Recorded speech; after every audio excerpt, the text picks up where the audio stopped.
है ना, they have given again the same thing in the analysis form, पर इसमें एक एक्सेप्शन है। मैंने क्या कहा था, रिस्क ओनरशिप के साथ ही जाता है, ये नॉर्मल रूल है, पर एक सेंटेंस बोला था अनलेस अदरवाइज एग्रीड।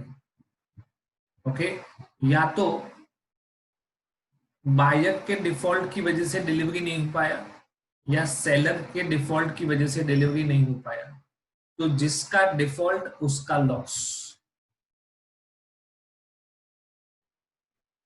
जिसका डिफॉल्ट उसका loss. So in the ordinary circumstances, risk is borne by the buyer only when the property has passed on. However, just a minute, however, the parties may, by special agreement, stipulate that the risk will pass sometimes after or before the property has passed. Moving forward, risk prima facie passes with ownership. Again वापस इधर देखो, unless otherwise agreed, the goods remain at the seller's risk until the property therein passed on to the buyer. After that event, they are at the buyer's risk. Example: A bids for an antique painting at a sale by auction. Okay, after the bid, when the auctioneer struck his hammer to signify acceptance of the bid, he hit the antique which gets damaged. The loss will have to be borne by the seller because the ownership has not yet passed. देखो, bid चल रहा था, auction चल रहा था, सारे buyers bidding लगा रहे थे, है ना। किसी एक बायर ने बिड किया कि मैं इस पेंटिंग का 50 लाख देने के लिए रेडी हूं, तो वो बोलते हैं ना 50 लाख एक, 50 लाख दो, 50 लाख तीन, ऐसा होता है हैमर। तो last stroke of hammer, law क्या कहता है, the property will pass on at the last stroke of hammer. और तीसरा जब पढ़ने वाला था, वो जो वुडन एक वो रखा हुआ था, उसकी जगह पे वो लग गया पेंटिंग पे, क्या प्रॉपर्टी पास ऑन हुआ था? No, property was not passed on, तो रिस्क भी किसका होगा? सेलर, है ना। The affected rule is however subject to two qualifications. If delivery has been delayed by the fault of seller or the buyer, तो जिसका डिफॉल्ट है उसका लॉस, ये हम ऑलरेडी पढ़ चुके हैं। और भले आपने ओनरशिप ट्रांसफर कर दिया, बट अगर पोजेशन ट्रांसफर नहीं किया है, तो आपको जब तक ये पोजेशन ट्रांसफर नहीं होता है तब तक गुड्स का utmost केयर लेना पड़ेगा। Okay,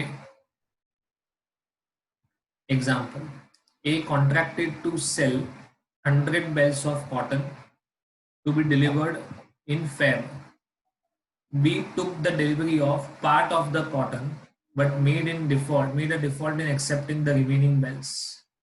Consequently, the cotton became unfit for use. The loss will have to be borne by the buyer, क्योंकि डिफॉल्ट किसका था? ए ने बी को कह दिया था कि तुम गुड्स आके लेके जाओ, बी लेने भी आया पर पूरा लेके नहीं गया, और बाकी का जब लेने आया तब तक वो अनफिट हो चुका था। और कॉटन में आप कितना भी केयर लो, उसकी एक पर्टिकुलर लाइफ होती है ना। It should however be remembered that the general rule shall not affect the duties or liabilities of, मतलब चलो बायर ने 100 बेल्स में से 70 बेल्स ले लिए, बाकी के 30 बेल्स उसने बोला था कि मैं 3-4 दिन में लेने आऊंगा, तो 3-4 दिन में खराब नहीं होगा, पर सेलर ने इसको ओपन में कहीं पे रख दिया था विदाउट एनी शेड, और बिन मौसम बारिश हुई, because of rain this 30 bales got damaged. तो रिस्क सेलर का है, क्योंकि उसने ड्यू केयर लिया था कि नहीं लिया था? नहीं लिया था। नहीं लिया था। Then risk is of the seller. मतलब आपने ओनरशिप ट्रांसफर कर दिया, इसका मतलब आप सारी जिम्मेदारी में से मुक्त हो गए, ऐसा नहीं है। जब तक आप गुड्स का पोजेशन नहीं देते हो तब तक ये आपका ही है, ऐसा संभाल के रखो। As noted above, the risk passes with ownership. The parties may, however, agree to the contrary unless otherwise agreed.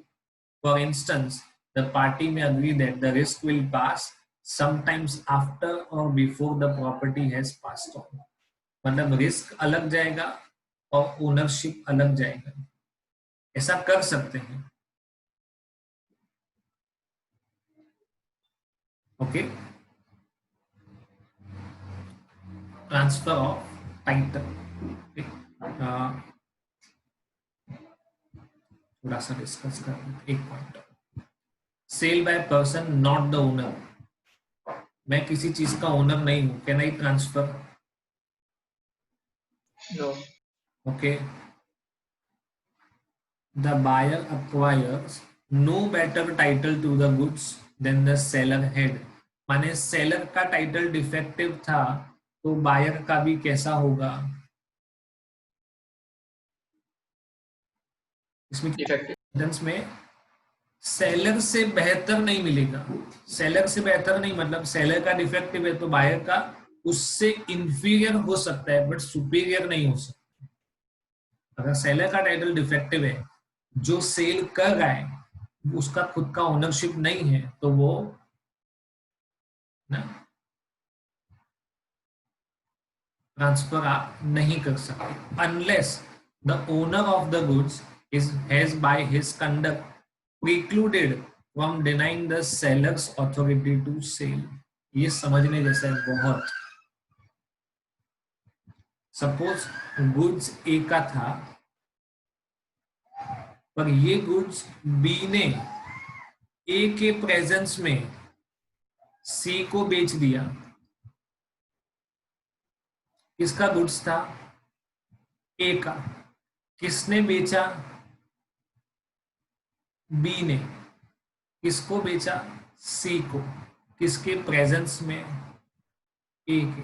और ए ने प्रोटेस्ट नहीं किया कि तुम कैसे बेच सकते हो, ये तो मेरा है।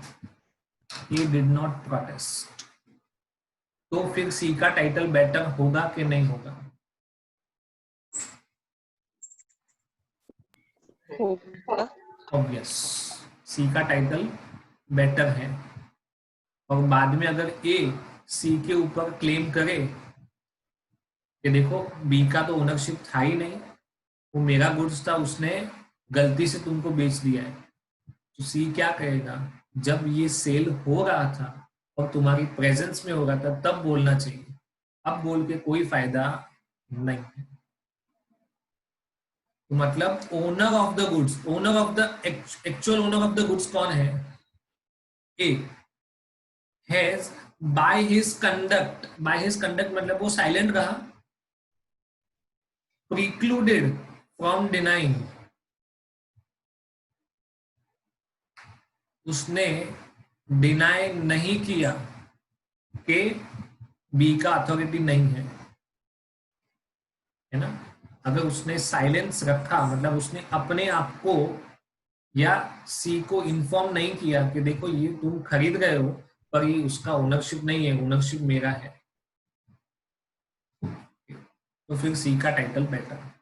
Provided that when a mercantile agent with the consent of owner in possession of the goods or of document of title, any sale made by him when acting in the ordinary course of business shall be valid. Simple है ना?